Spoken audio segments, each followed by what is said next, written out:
question I ask myself is if the Military Service Act was a political fail.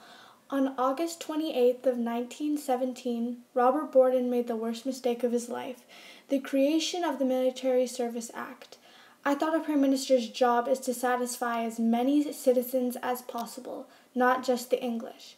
So why would he ignore the French and allow the Military Service Act if he knew the French would riot due to the breaking of his promise? The Military Service Act was rushed and unorganized. The act stated 100,000 men were to be sent to Europe as part of the Canadian Expeditionary Force, when only 1/4 of the original number was sent. Unfair to those who were sent, while most nominated stayed at home. For such little amount of people conscripted, much larger riots were caused. Why forcefully send troops to Europe when a war was brewing back home in Canada? The Military Service Act was a war within itself. French terrorizing the English, dozens of riots stirred, possessions destroyed, lies of the government. It was no wonder this was all stirred. How could the French trust a lying English ruler?